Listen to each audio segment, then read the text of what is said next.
बिस्मिल्लाहिर्रहमानिर्रहीम। अस्सलाम वालेकुम क्लास। उम्मीद है आप सब लोग ठीक होंगे। क्लास प्रीवियस लेक्चर में हमने एक्सरसाइज 6.2 के फर्स्ट 5 क्वेश्चंस को कवर किया था।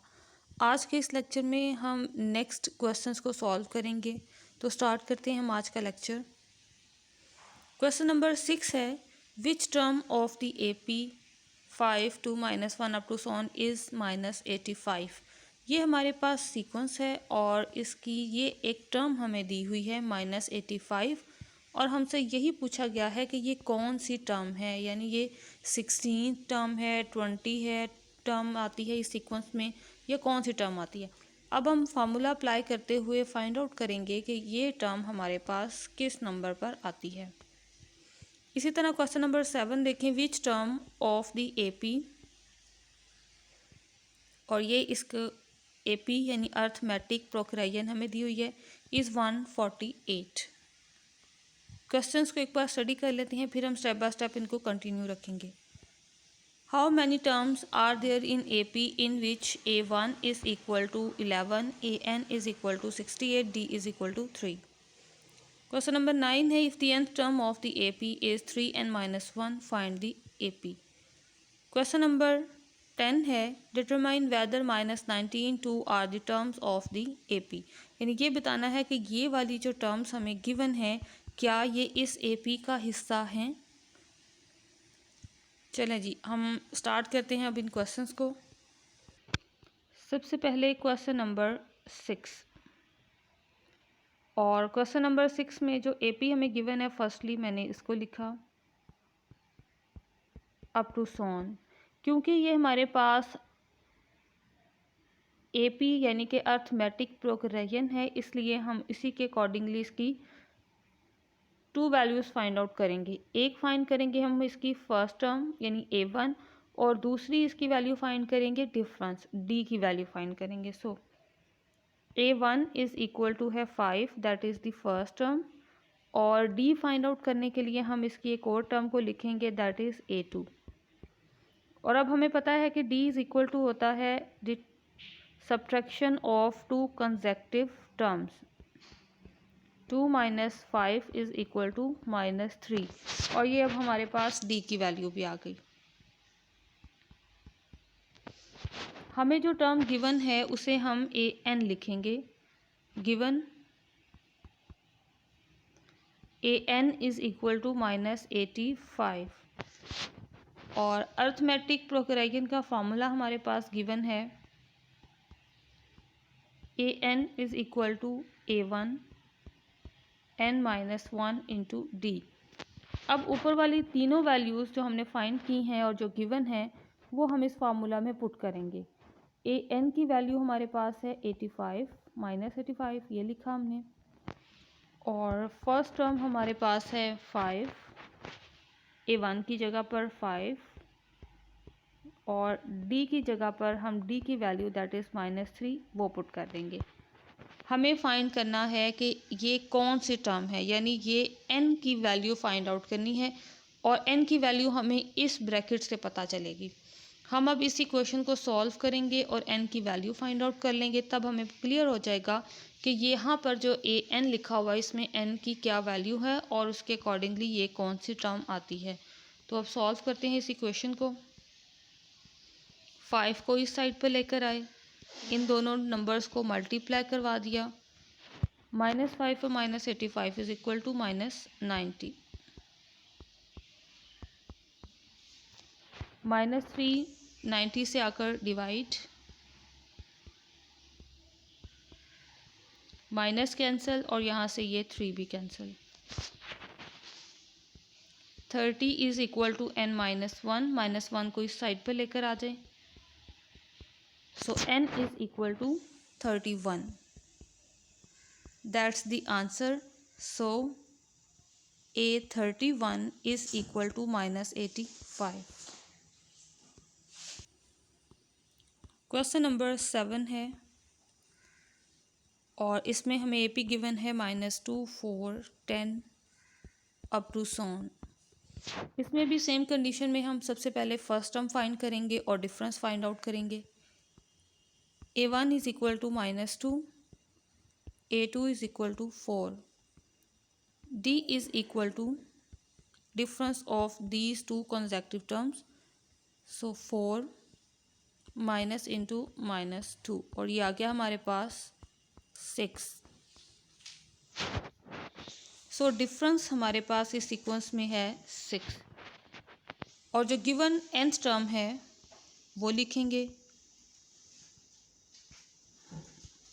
148.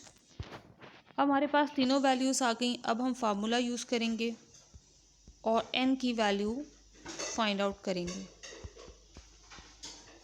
148 A1 की जगह पर A1 की वैल्यू दैट इज़ -2 और D की जगह पर D की वैल्यू दैट इज़ 6. 2 को इस साइड पर लेकर आए तो +2 और ये आ जाएगा 150. 6 दूसरी साइड पर जाकर डिवाइड हो रहा है तो इसको डिवीजन में लिखेंगे.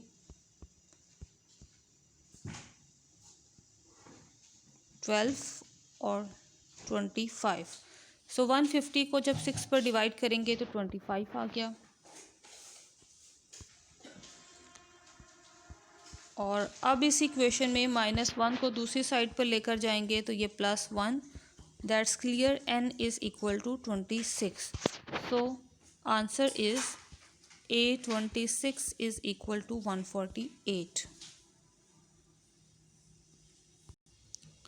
क्वेश्चन नंबर 8 में हमें 3 वैल्यूज़ गिवन है, वो लिखें. सबसे पहले गिवन है A1 is equal to 11, AN is equal to 68 और D इज़ इक्वल टू 3. ये तीनों वैल्यूज़ हमें गिवन है और क्वेश्चन में हमसे ये पूछा गया है कि हाउ मैनी टर्म्स, यानी n की वैल्यू हमने बतानी है. जब भी इस तरह से बताएं पूछा जाएगा हमें कि how many terms which term, तो इसका मतलब है हमें n की वैल्यू फाइंड आउट करनी है. फार्मूला यूज़ करें.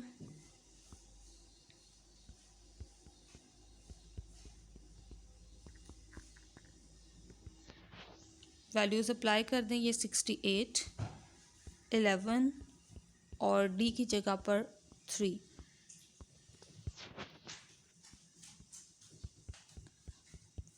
थ्री इंटू n-1, दोनों वैल्यूज़ को माइनस करवा दें.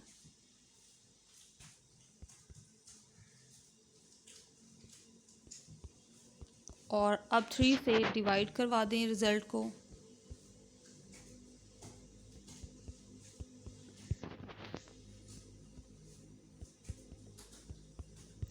-1 को इस साइड पर लेकर आएंगे तो ये हमारे पास n की वैल्यू आ गई 20.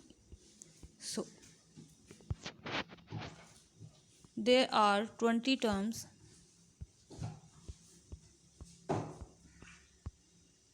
in this sequence.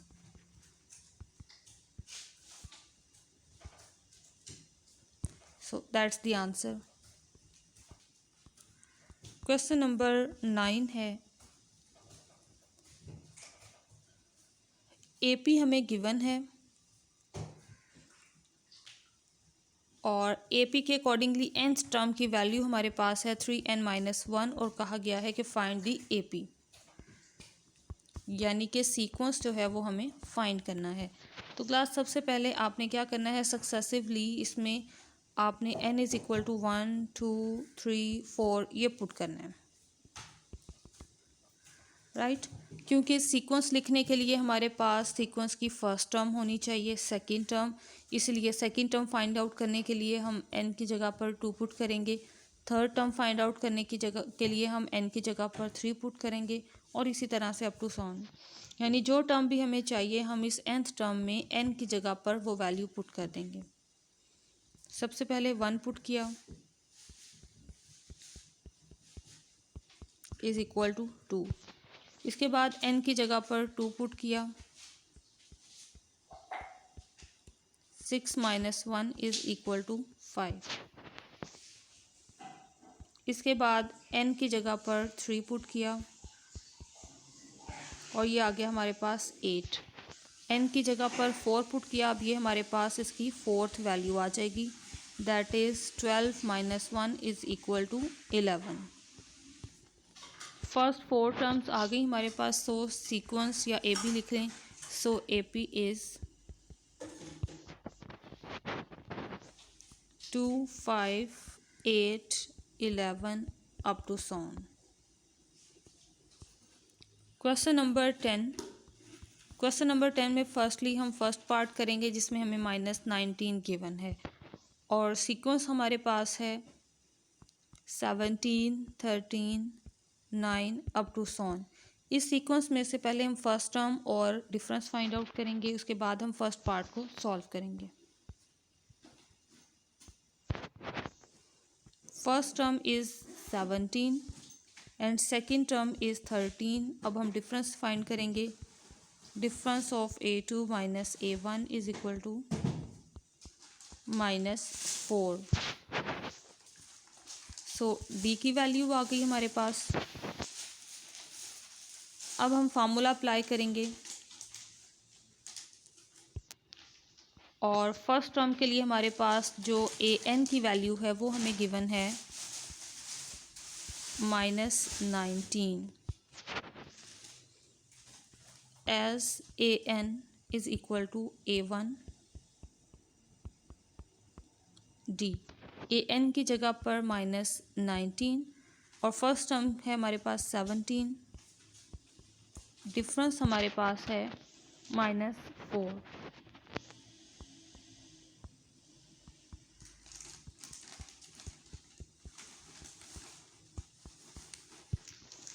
दोनों रिजल्ट्स को प्लस कर लें क्योंकि इनके सेम साइंस हैं।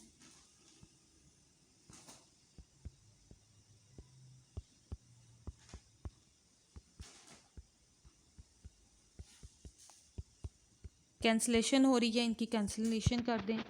9 इज़ इक्वल टू n माइनस 1, 1 को दूसरी साइड पर लेकर जाएं, so n is equal to 10।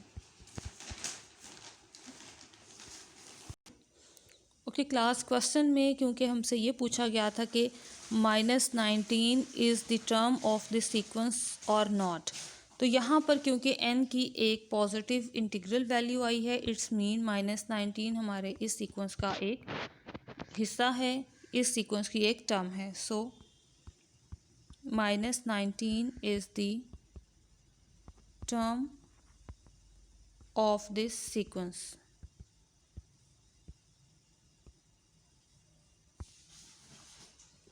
अब हम सेकंड पार्ट को सॉल्व करते हैं। सेकंड पार्ट में हमें गिवन है 2,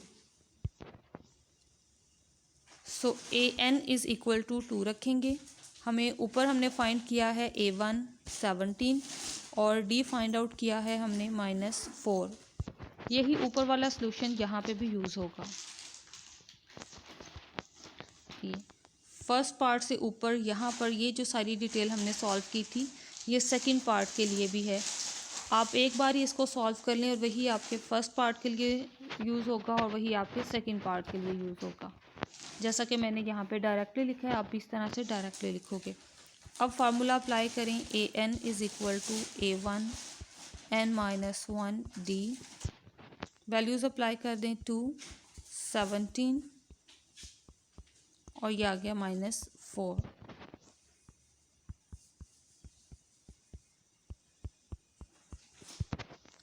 -15 -4 दूसरी साइड पर जाकर डिवाइड होगा, माइनस माइनस से cancel, 15/4 is equal to n minus 1। -1 को दूसरी साइड पर लेकर जाएं तो +1,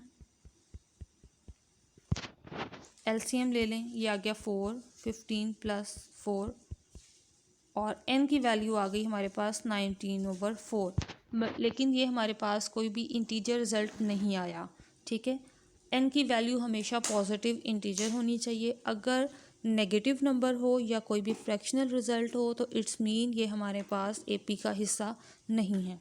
सो यहाँ पे भी क्योंकि ऐसी ही एक सिचुएशन बनी, सो an is equal to 2 is not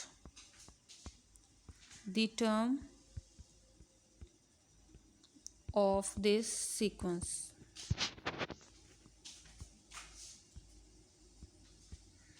so class, ये आपके क्वेश्चन नंबर 10 तक का सलूशन था। आज हमने क्वेश्चन 6 से 10 किए हैं। आपने इनकी प्रैक्टिस करनी है और इंशाल्लाह नेक्स्ट लेक्चर में बाकी क्वेश्चंस को डिस्कस करेंगे। तब तक के लिए अल्लाह हाफ़िज़, स्टे ब्लेस्ड, दुआओं में याद रखिएगा।